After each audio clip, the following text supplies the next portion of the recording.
Vous êtes sur le point de découvrir quelque chose que peu ont osé affronter. Quelque chose qui redéfinit complètement tout ce que vous pensiez savoir sur les Écritures sacrées. Baruch Spinoza, l'un des plus grands philosophes de tous, a été excommunié, persécuté et banni de sa communauté pour avoir osé remettre en question ce que personne d'autre n'osait questionner. Et ce qu'il a découvert sur les évangiles est si bouleversant que, à ce jour, le Vatican tente désespérément de le maintenir secret. La vérité que je vais vous révéler ici a été si dangereuse que Spinoza a dû encrypter ses découvertes en langage mathématique dans son chef-d'œuvre, l'Éthique, un texte qui n'a pu être publié qu'après sa mort. Ce qu'il a trouvé n'était pas seulement une petite erreur de traduction, c'était une falsification systématique et délibérée qui changeait complètement le sens original des Écritures. Avez-vous déjà ressenti cette sensation désagréable? Que quelque chose ne colle pas lorsque vous lisez certains passages des Évangiles? Cette contradiction que personne ne parvient à expliquer de manière satisfaisante? Ce doute, qui persiste même après les explications les plus élaborées, ce n'est pas une coïncidence, ce n'est pas votre imagination, c'est votre instinct naturel de perception de la vérité qui réagit aux incohérences insérées intentionnellement dans les textes. Dans les prochaines minutes, je vais vous guider à travers un voyage de révélation que peu ont eu le privilège de connaître. Et avant de continuer, je veux que vous compreniez une chose. Ceci n'est pas une attaque contre votre foi, c'est une opportunité de libération. C'est une chance de connaître la vérité originale qui a été confisquée par des intérêts politiques et des manipulations historiques. Spinoza a tout risqué, famille, communauté, sécurité, pour amener cette vérité à la lumière. Et maintenant, ces révélations sont disponibles pour vous. Avant de continuer, je vous invite à vous abonner à la chaîne et à commenter vos propres expériences avec les contradictions et les doutes concernant les textes sacrés. Nous créons une communauté de chercheurs de vérité, des personnes qui n'acceptent pas les réponses superficielles, qui souhaitent aller au-delà de la surface. Vous n'êtes pas seul dans cette quête. Il y en a des milliers comme vous qui remettent silencieusement en question, cherchant des réponses plus profondes. Mais vous êtes spécial parce que vous avez fait le pas que peu osent franchir.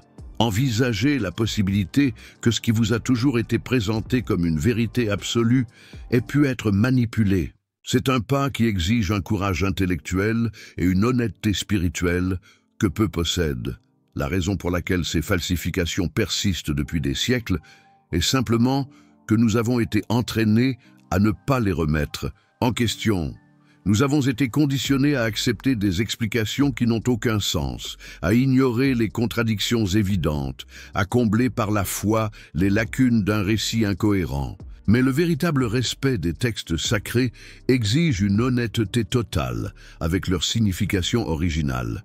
Imaginez suivre les instructions pour assembler un meuble, mais que quelqu'un ait intentionnellement falsifié certaines étapes de la notice.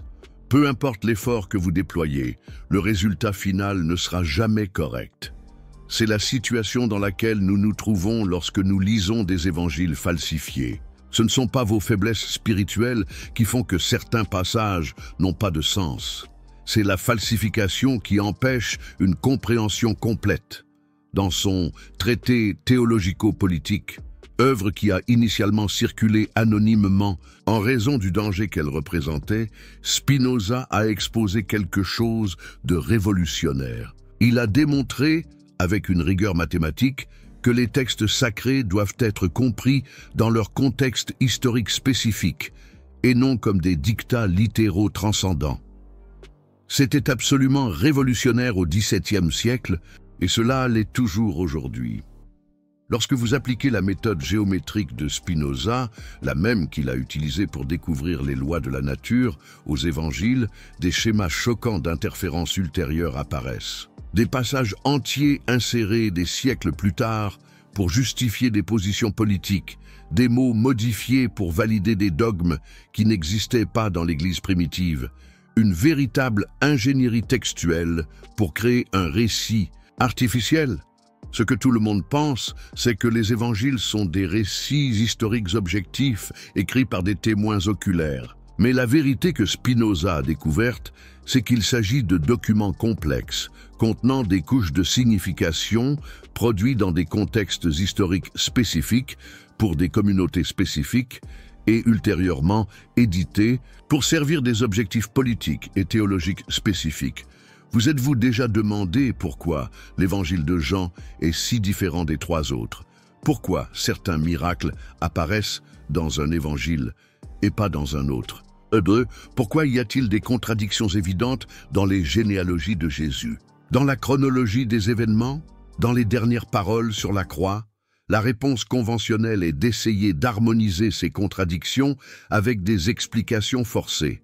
Mais ce que Spinoza a compris, et qui a été si révolutionnaire, qu'il a dû être supprimé, c'est que ces contradictions sont des preuves précieuses. Elles sont comme des empreintes digitales, laissées par les différents éditeurs et rédacteurs au cours des siècles. Permettez-moi d'introduire ce que j'appelle le principe d'authenticité textuelle. Spinoza a démontré que lorsqu'un texte est transmis fidèlement, les contradictions sont minimes et localisées. Lorsqu'un texte a été systématiquement falsifié, les contradictions suivent des schémas spécifiques. Et devinez ce qu'il a trouvé dans les évangiles canoniques. Je vais partager avec vous un exemple marquant. Le célèbre passage sur Jésus et la femme adultère, où il dit que celui qui n'a jamais péché jette la première pierre. C'est l'une des histoires les plus puissantes et les plus citées des évangiles. Mais saviez-vous que ce passage n'existe dans aucun des manuscrits les plus anciens de l'évangile de Jean?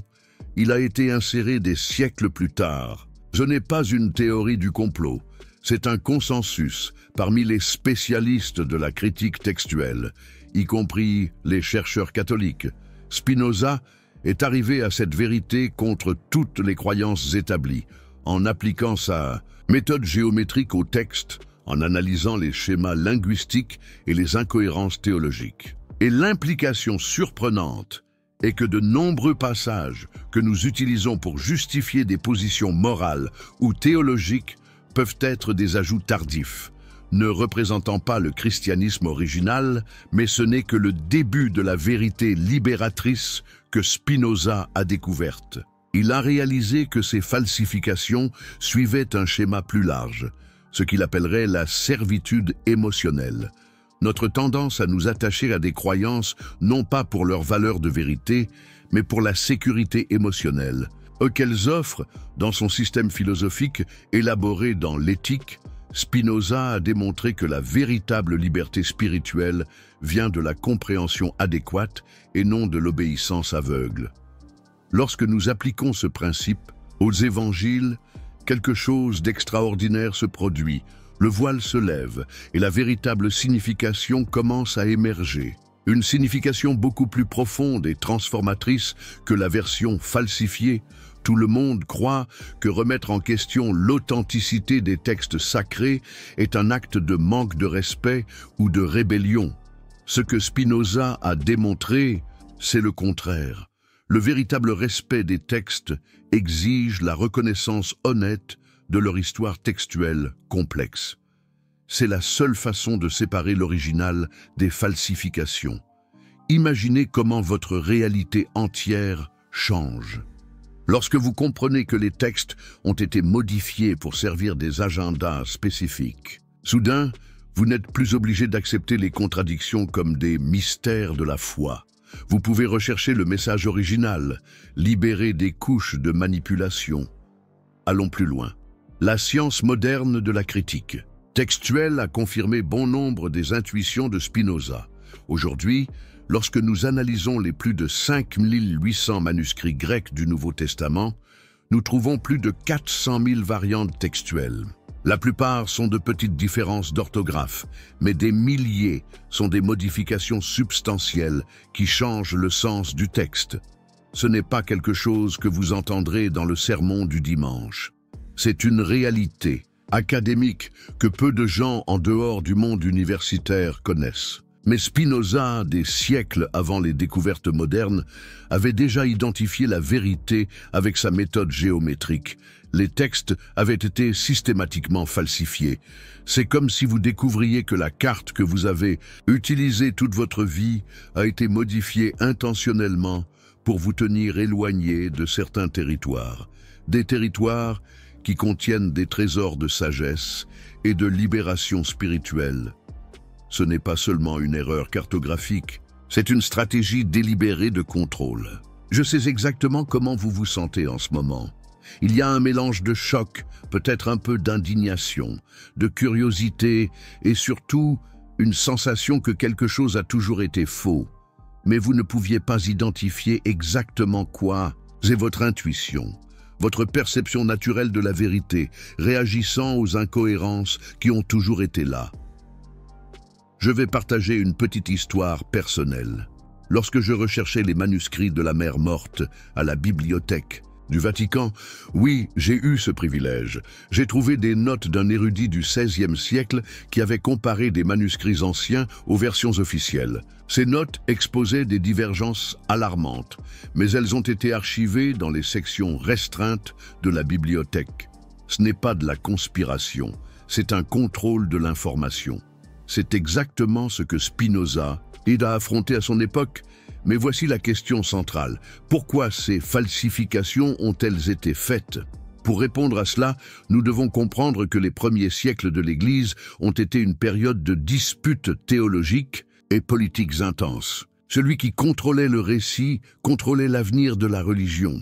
Et il y avait beaucoup de pouvoir politique en jeu. Spinoza a identifié des schémas spécifiques de falsification. Les passages qui augmentaient l'autorité de l'Église institutionnelle ont été soulignés ou créés. Les idées qui promouvaient l'autonomie spirituelle individuelle ont été supprimées ou réinterprétées. Les concepts qui menaçaient les hiérarchies établies ont été supprimés ou modifiés. La manière la plus efficace de comprendre cela est de comparer le christianisme primitif aux structures de pouvoir qui se sont développées par la suite. Le christianisme original était un mouvement marginal, révolutionnaire, centré sur de petites communautés égalitaires. Au fur et à mesure que la religion s'institutionnalisait et gagnait en pouvoir politique, les textes devaient être ajustés. Et pour justifier les nouvelles structures hiérarchiques, vous commencez à voir le tableau complet. Ce n'est pas seulement une question de petites divergences textuelles, c'est une reconfiguration systématique du message original pour servir des objectifs politiques et institutionnels. C'est transformer une religion de libération spirituelle en un instrument de contrôle social et politique.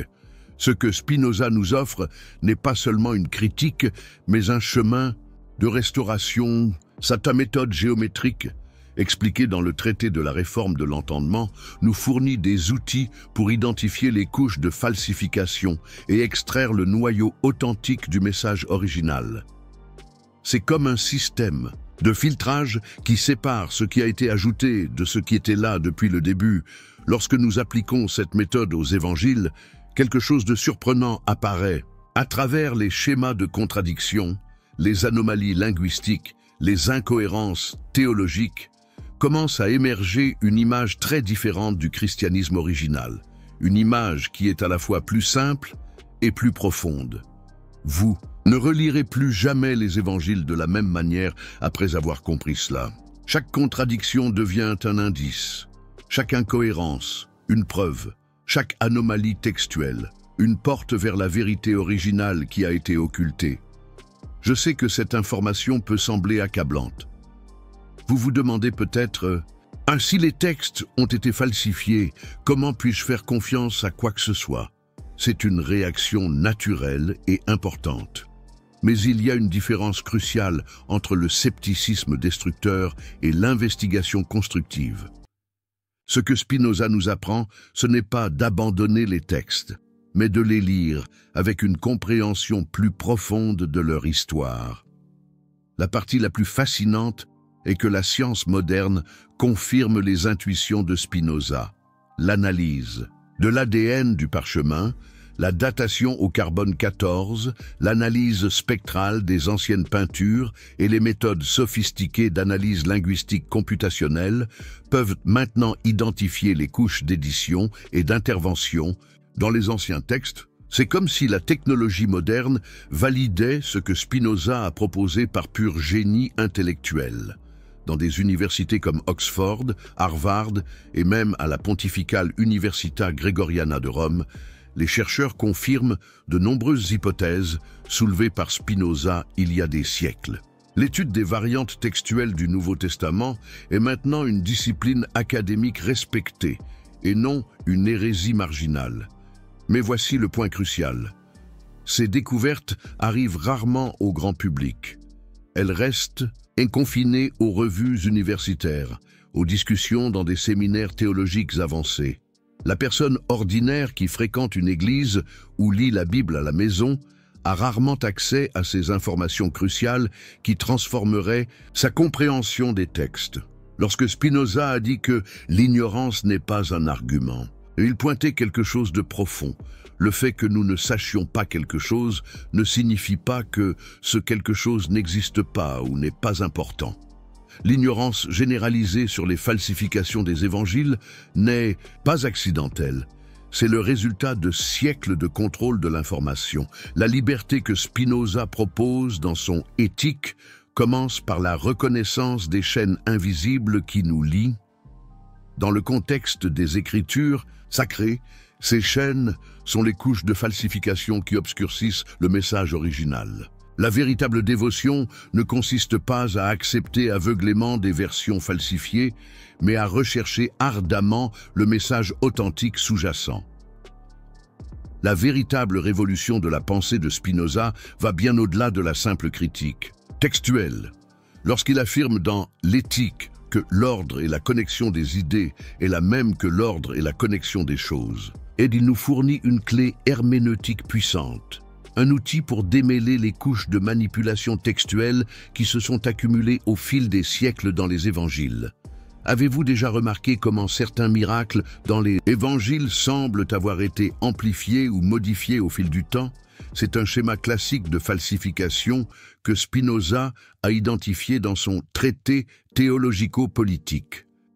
La tendance naturelle des traditions orales et textuelles est d'exagérer les éléments surnaturels pour accroître leur impact. Comparez par exemple les miracles dans les évangiles synoptiques, Matthieu, Marc et Luc, avec ceux de Jean, écrits des décennies plus tard.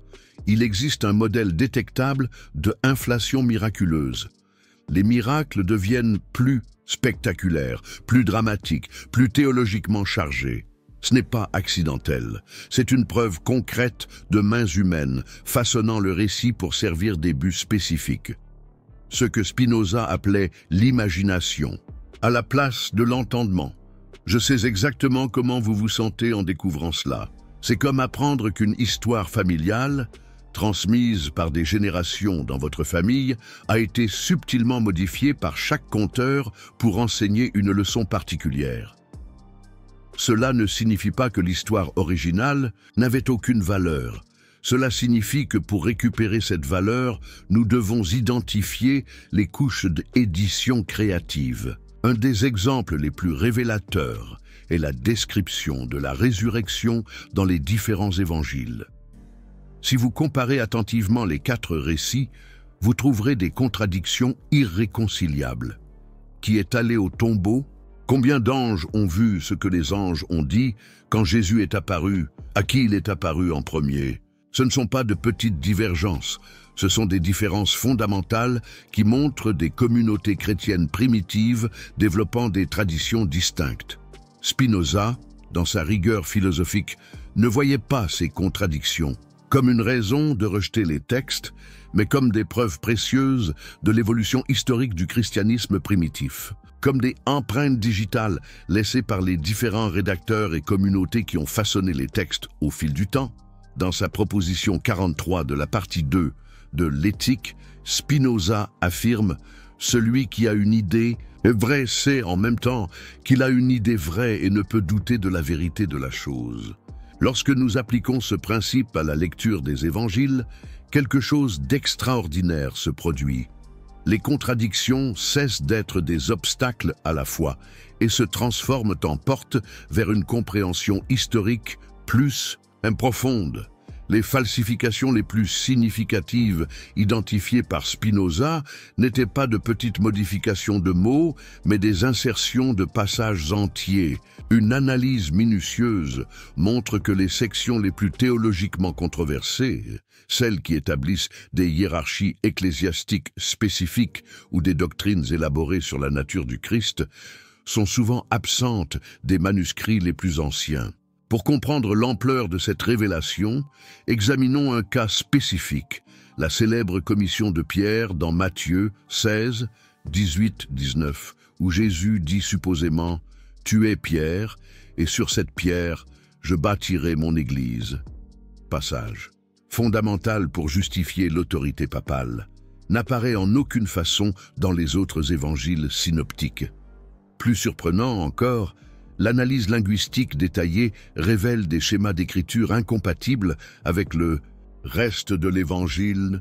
Spinoza soutiendrait qu'il s'agit d'une falsification classique, l'insertion d'un passage pour justifier une structure de pouvoir qui s'est développée bien après la mort de Jésus. Cela ne faisait pas partie du message original, mais une addition ultérieure pour légitimer une hiérarchie ecclésiastique spécifique. Un autre exemple impressionnant est la fin de l'évangile de Marc.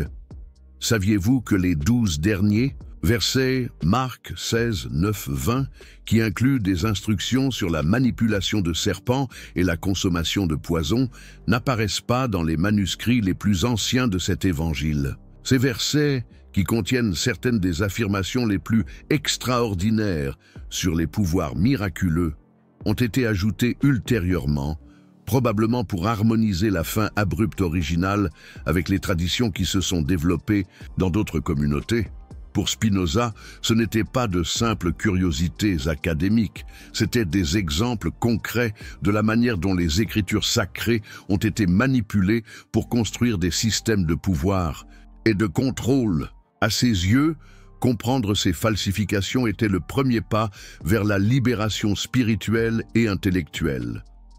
Quand il écrit dans le traité théologico-politique que, pour interpréter l'écriture, il faut élaborer son histoire authentique, Spinoza pointe quelque chose de révolutionnaire.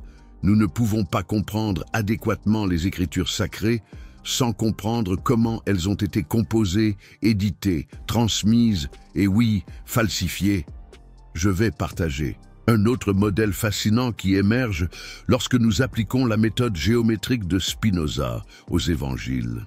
Les passages qui promeuvent une relation directe et personnelle avec le divin, sans intermédiaire institutionnel, ont souvent subi les falsifications les plus significatives.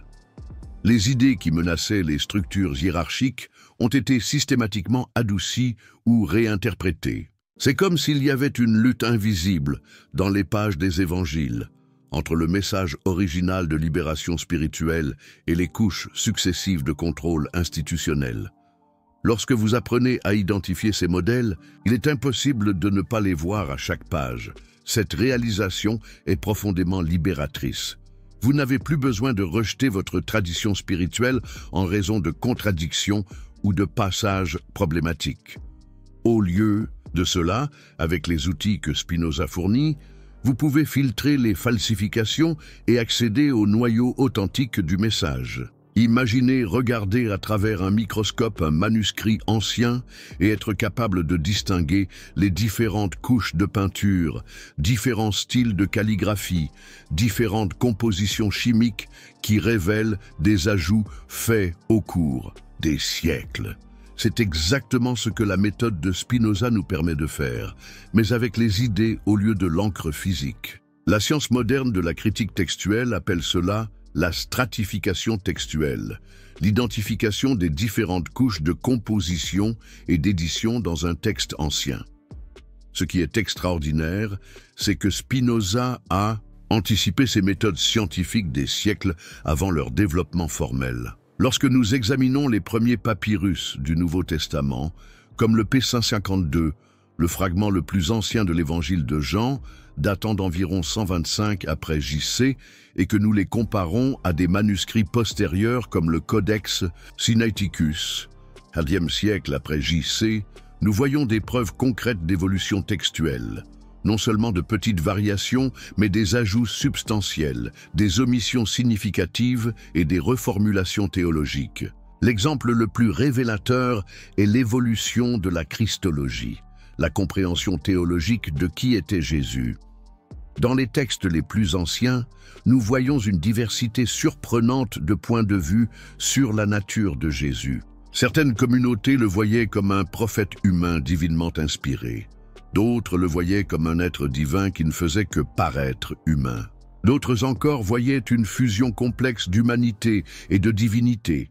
Une intrication fascinante, n'est-ce pas?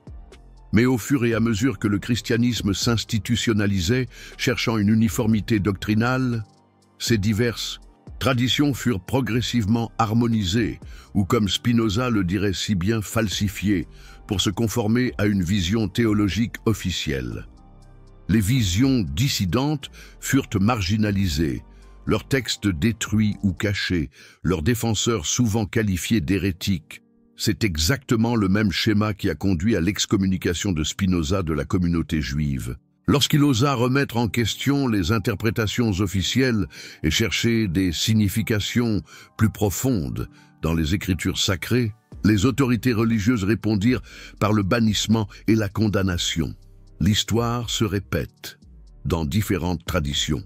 Chaque fois que quelqu'un défie les récits officiels et le contrôle institutionnel, un cycle implacable, un éternel recommencement.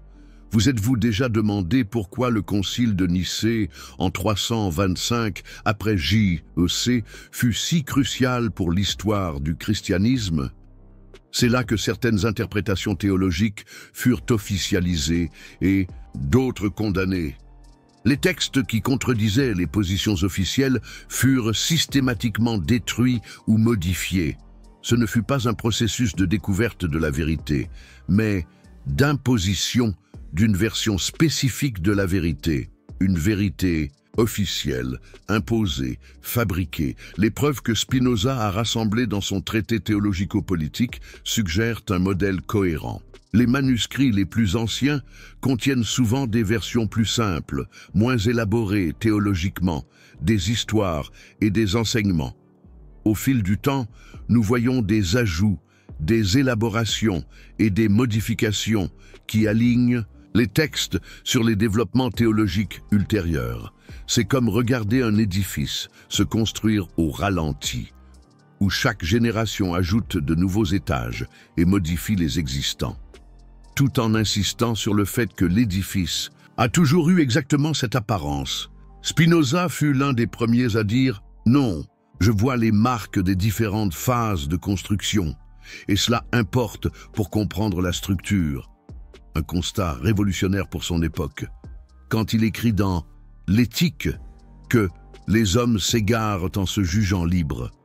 Opinion qui consiste seulement à être conscient de ses actions et ignorant des causes par lesquelles ils sont déterminés. Spinoza pointe quelque chose de profond sur notre relation avec les Écritures sacrées.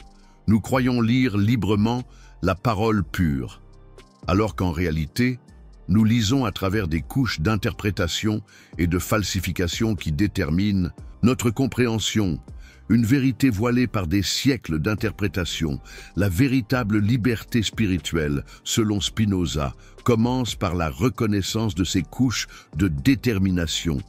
Seulement, lorsque nous voyons les schémas de falsification, pouvons-nous commencer à filtrer les distorsions et nous approcher du noyau original du message. Une quête essentielle, une recherche de l'authentique. Je sais que vous vous demandez peut-être, si tant de choses ont été falsifiées, comment puis-je faire confiance à une quelconque partie des évangiles? C'est une question cruciale. La réponse de Spinoza serait sophistiquée. Il ne s'agit pas de tout rejeter ou de tout accepter, mais de développer une compréhension critique qui puisse discerner les schémas d'authenticité et de falsification. Un travail de détective intellectuel. Certains éléments des évangiles montrent une cohérence remarquable à travers différents manuscrits et traditions. Ces noyaux stables ont plus de chances de représenter des traditions originales. D'autres éléments montrent une variation significative ou n'apparaissent que dans des manuscrits tardifs. Ceux-ci ont plus de chances de représenter des ajouts ou des falsifications. La méthode géométrique de Spinoza nous apprend à distinguer ces différents types de contenus, non pas pour rejeter les textes, mais pour les lire avec plus de discernement, de compréhension historique et de profondeur spirituelle, une lecture éclairée, guidée par la raison. Imaginez les évangiles comme un fleuve avec de multiples courants. Certains courants représentent des traditions originales qui coulent directement des premières communautés chrétiennes. D'autres représentent des affluents postérieurs.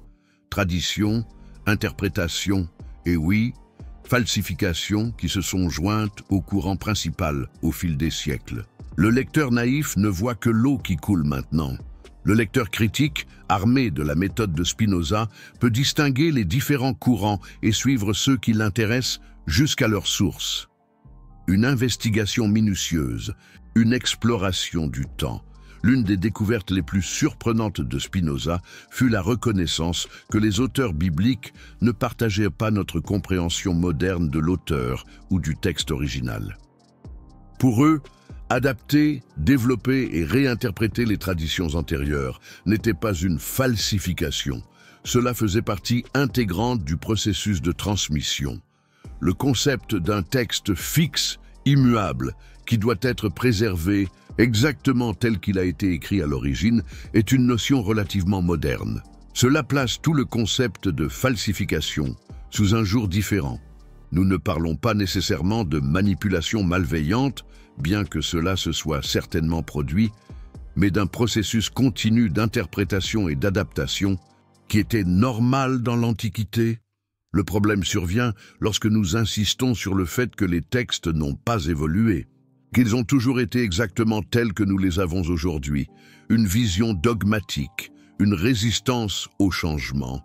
Spinoza fut révolutionnaire précisément parce qu'il a reconnu ce processus évolutif et a insisté sur le fait que nous devons l'affronter honnêtement au lieu de le nier ou de le cacher. Son méthode géométrique a été conçue pour aider à reconstruire ce développement historique, pas pour le rejeter. Une approche scientifique, rigoureuse. Lorsque nous appliquons cette méthode aux évangiles, nous commençons à voir des modèles fascinants. Certains enseignements attribués à Jésus montrent une cohérence remarquable dans le style, le contenu et la présence, à travers de multiples sources indépendantes. D'autres n'apparaissent que dans des sources isolées, dans des styles incohérents avec les modèles généraux et souvent alignés sur les développements théologiques ultérieurs. Je vais donner un exemple concret. Le Sermon sur la montagne contient certains des passages les plus cités et les plus influents des évangiles. Lorsque nous examinons ces composants dans différents manuscrits et traditions, nous voyons un noyau stable d'enseignement qui remonte probablement aux traditions les plus anciennes. Mais nous voyons aussi des ajouts, des élaborations et des réinterprétations qui ont été incorporées au fil du temps. Ce qui est extraordinaire, c'est que lorsque nous isolons ce noyau stable, un message beaucoup plus radical et transformateur que ce que nous reconnaissons souvent émerge. Un message qui défie les structures de pouvoir, promeut la compassion universelle et met l'accent sur la transformation intérieure plutôt que sur la conformité extérieure. Un message qui a souvent été adouci ou réinterprété par les institutions religieuses établies. Voici la véritable révélation. Non pas que les textes sont faux parce qu'ils ont été falsifiés, mais que le message original était souvent plus révolutionnaire que les versions institutionnalisées que nous avons héritées. Une vérité libératrice, une perspective nouvelle. Cependant, les institutions religieuses reconnaissent rarement ouvertement ces découvertes. Au lieu de cela, elles ont tendance à défendre la vision traditionnelle de textes immuables et parfaitement préservés, malgré les preuves accablantes du contraire. C'est exactement le type de servitude à l'imagination que Spinoza critiquait dans son Éthique. Un aveuglement volontaire, une résistance à la vérité. La véritable libération spirituelle, Spinoza l'affirmerait, provient de la volonté d'affronter la vérité historique des Écritures sacrées, même lorsqu'elle défie nos hypothèses les plus confortables. Non pas pour abandonner la tradition, mais pour s'y engager de manière plus profonde, plus honnête et plus transformatrice, nous approchons d'un moment de révélation critique. La contribution la plus puissante de Spinoza n'a pas simplement été d'identifier les falsifications systématiques des Écritures sacrées, il a fourni une méthode pour naviguer dans ces eaux troubles. Un chemin vers un engagement authentique qui ne nécessite ni une crédulité aveugle, ni un rejet cynique. Cette méthode, qu'il a développée dans des œuvres telles que le Traité de la réforme de l'entendement, et qu'il a affinée dans l'Éthique, est un processus d'élaboration de ce qu'il a appelé la connaissance intuitive. La capacité de percevoir la vérité directement, au-delà des couches d'interprétation et de dogme.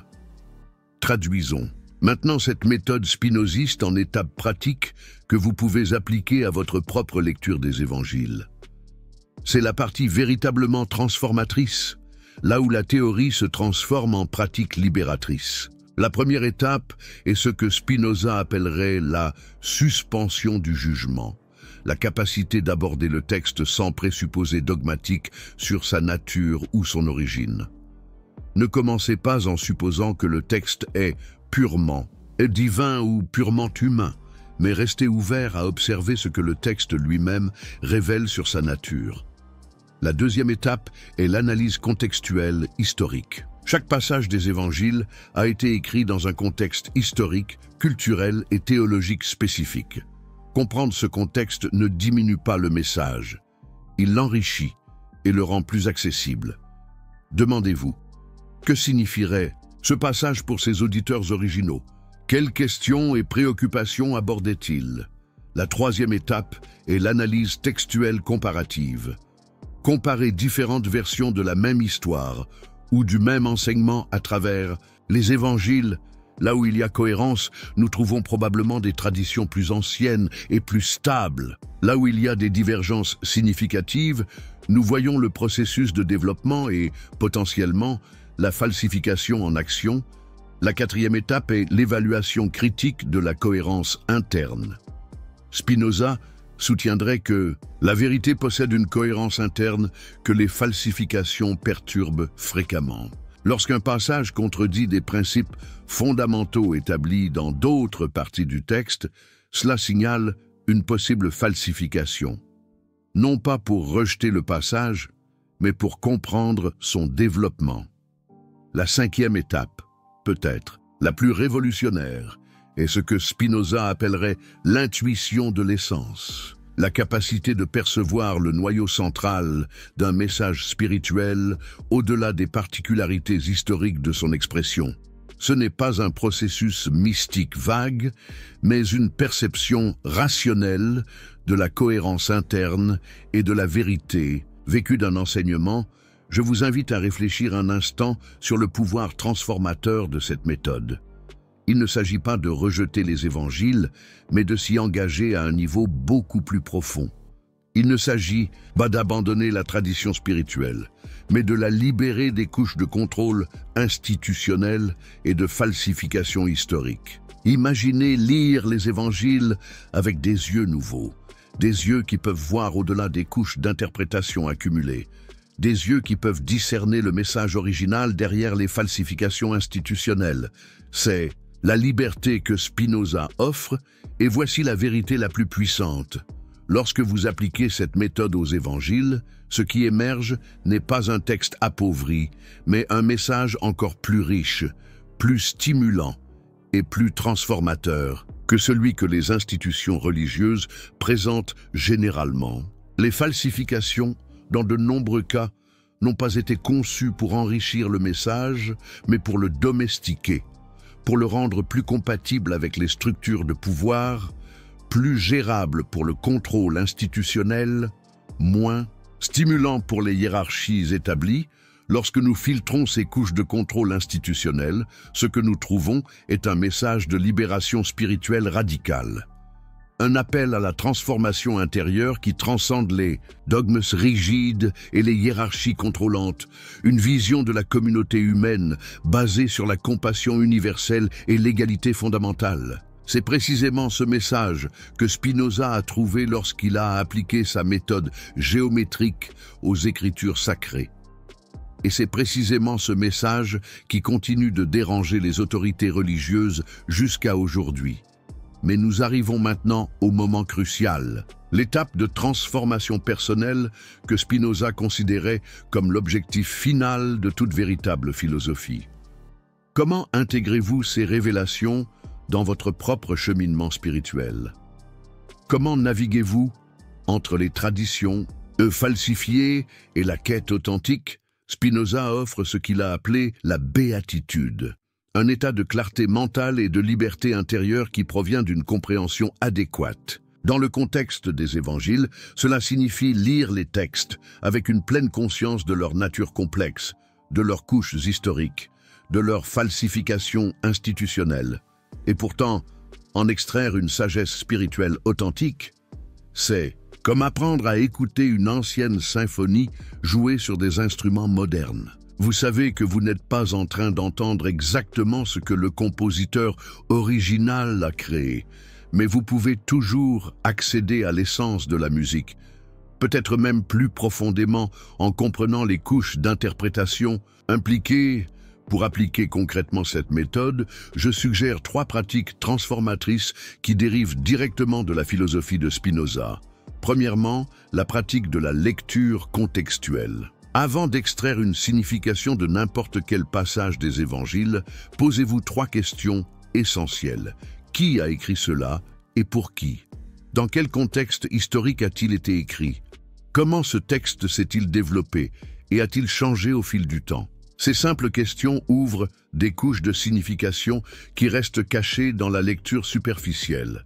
Deuxièmement, la pratique du discernement essentiel. Pour chaque enseignement ou histoire dans les évangiles, demandez-vous, quel est le noyau essentiel de ce message? Quels éléments semblent être des ajouts ultérieurs ou des élaborations institutionnelles? Comment puis-je accéder à l'intuition originale derrière les couches d'interprétation? Troisièmement, la pratique de l'intégration transformatrice. Demandez-vous, comment cet enseignement, une fois libéré des couches de falsification institutionnelle, peut-il transformer ma propre vie? Comment puis-je incarner cette sagesse au-delà des limites des interprétations dogmatiques? Le véritable pouvoir de l'analyse de Spinoza n'est pas de déconstruire, mais de libérer, non pas de nier la tradition, mais de la revitaliser, non pas de rejeter les textes, mais de s'y engager à un niveau plus profond et plus authentique. Lorsqu'il a été excommunié pour ses idées révolutionnaires, Spinoza n'a pas abandonné la quête spirituelle.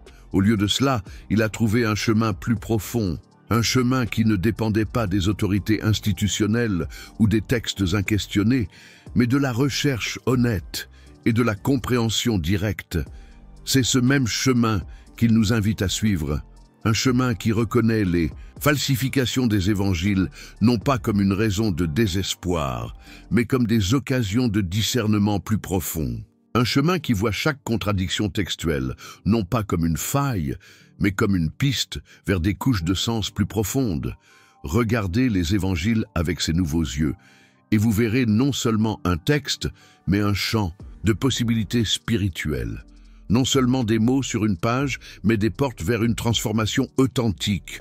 La découverte des falsifications n'est pas la fin du voyage, c'est seulement le commencement. C'est l'invitation à aller au-delà des interprétations officielles, au-delà des récits contrôlés, au-delà des couches de manipulation institutionnelle, et à trouver la sagesse originelle que ces textes contiennent encore. Spinoza a payé un prix fort pour offrir ce chemin. Il a été rejeté par sa communauté, condamné par les autorités religieuses, contraint de vivre dans un relatif isolement, Mais sa vision a survécu précisément parce qu'elle offre quelque chose que le contrôle institutionnel ne peut pas fournir. Une authenticité spirituelle génuine. Aujourd'hui, vous avez un choix similaire. Vous pouvez continuer à accepter des versions falsifiées des évangiles, permettant aux institutions religieuses de déterminer ce que ces textes signifient et comment vous devez les interpréter. Ou vous pouvez suivre le chemin de Spinoza, le chemin du questionnement honnête, de l'investigation rigoureuse et de la compréhension directe. Ce n'est pas un chemin facile. Il exige du courage intellectuel, de l'honnêteté spirituelle et une disposition à affronter des vérités incommodes. Mais c'est le seul chemin vers une libération génuine des couches de contrôle institutionnel qui se sont accumulées autour de ces textes au cours des siècles. Et voici la vérité la plus transformatrice. Lorsque vous regardez au-delà des falsifications, ce que vous trouvez dans les évangiles n'est pas moins inspirant, mais plus. Ce n'est pas moins spirituel, mais plus profondément enraciné dans l'authenticité humaine. Ce n'est pas moins divin, mais plus accessible dans sa sagesse pratique. Les institutions religieuses craignent ce type de lecture précisément parce qu'il menace leur monopole sur l'interprétation et le sens. Lorsque vous apprenez à lire par vous-même, à discerner les falsifications, à filtrer les couches de contrôle institutionnel, vous n'avez plus besoin d'intermédiaires autorisés entre vous et la sagesse des textes. C'est la véritable raison pour laquelle Spinoza a été excommunié. Non pas parce qu'il niait Dieu ou la spiritualité, mais parce qu'il offrait un chemin direct qui contournait les autorités institutionnelles. Un chemin basé non sur une obéissance aveugle, mais sur une compréhension claire, non sur une acceptation passive, mais sur un engagement actif.